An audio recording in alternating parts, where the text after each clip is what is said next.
tonight I'm here to do your exam today, and wash my hands, and on general inspection noting any obvious pain or distress, any protective posturing.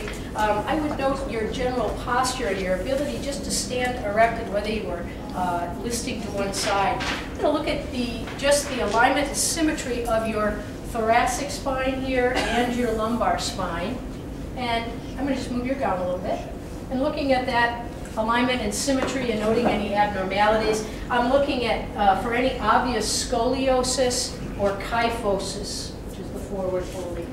And I'm also looking at the skin folds to see if they are symmetric or if they are uneven. I'm going to go ahead and push on your back a little bit here, and you let me know if you have any discomfort, okay? So I'm going to just start and kind of go through the thoracic on the spinous processes, and you let me know if it hurts.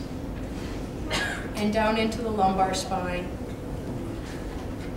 And noting any discomfort. I'm going to check the paraspinal, paravertebral muscles, and we're just going to kind of with both fingers go right down on either side and looking for any discomfort or soreness. Let me know if that hurts you at all.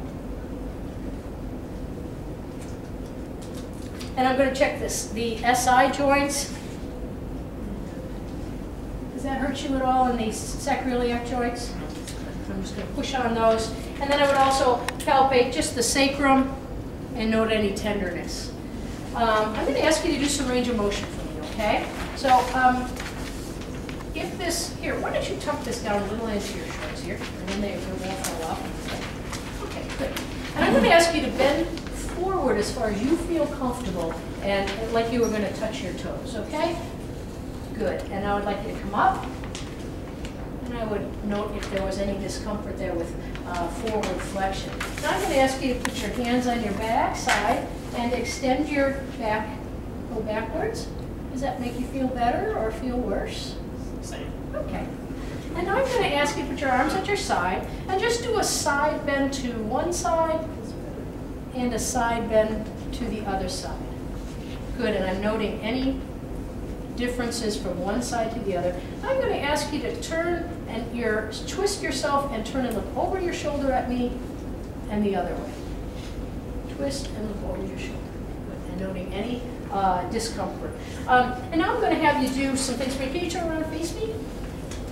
All right. I'm going to have you, you can use the table if you need to for balance, but I'd like you to do a half squat. Good. And come on up. Do you feel any weakness there? Good. I'm going to go ahead and have you stand on your heels, and that's going to be lifting your toes up. And use the table if you need to for balance. Good. Make sure both toes come up. Good. And I'm going to go ahead and have you do a toe walk, or you could just have them stand up on the toes, or a toe walk, and go ahead and take a couple of steps, and make sure you can get those heels off. Perfect. Okay. Now I'm going to have you get back on the table here. Go ahead and get up the table. And let me have you put your legs off over there. And this way is a little easier way to test foot eversion. Eversion is turning the sole of the foot outward. So I'm just going to ask you to push against my hand with the side of your foot and turning it out. Go ahead and push hard. Good. And on this side, same thing. I'm going to compare. Good. And then the last thing we're going to do is I'm going to ask you to bring your toe up to your nose, okay? And I'm going to push against you. Go ahead and pull up real hard. And flexion toe. Go ahead and pull up. Perfect. Comparing one side to the other. And now, after testing the strength, I'm going to do some special tests, okay? The first test I'm going to do is the leg. I'm going to actually measure for leg length discrepancy. Go ahead and lie back for a second. And what we want to do on this test is we want to give him a little traction down here to kind of even out his legs so that there's the same pressure on. I want to take my thumbs, and I kind of put them, what I do on the patient is put my thumbs down here right under the medial malleolus, and I hold it there, and I pull down and give them a little traction, and I note how much leg length discrepancy there is from one malleoli to another. And if I could go ahead and measure that.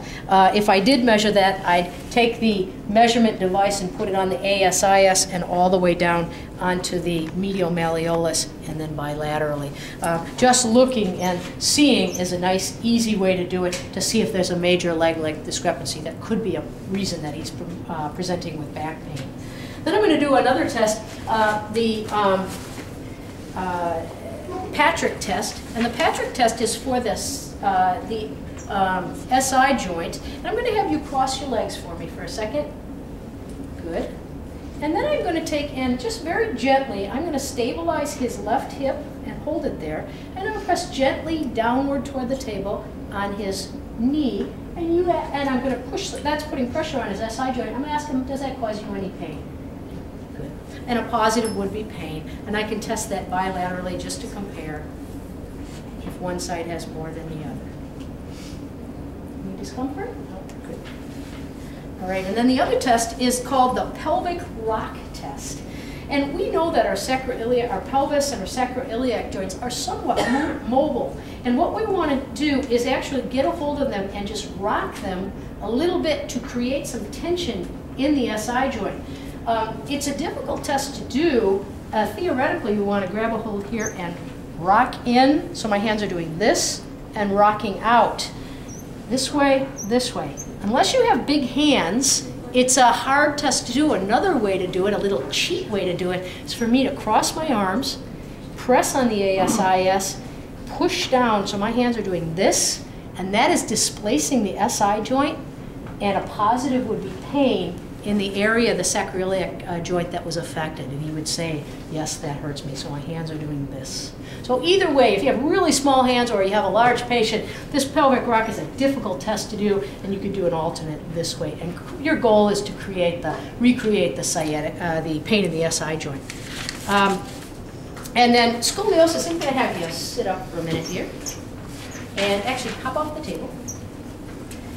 And I'm going to look at your back, and I'm going to have you, again, I'm going to ask you to, we're going to tuck in that gown there. And we're going to have you bend forward slowly, but I'd like you to make your hands be like this, kind of like you were an elephant trunk. I want you to go forward until you feel like your hamstrings are stretching. And I'm looking to see if there's any obvious scoliosis or any obvious rotation. And come on back up. And noting that the reason we have the patient do this instead of hands forward is you can make scoliosis kind of easily and make it look awkward by letting one hand come down. So we ask them to grasp their hands and do that. So a test for scoliosis. We will do some other tests later on in the next unit, in the neuro unit, some more back tests, but this is enough for today.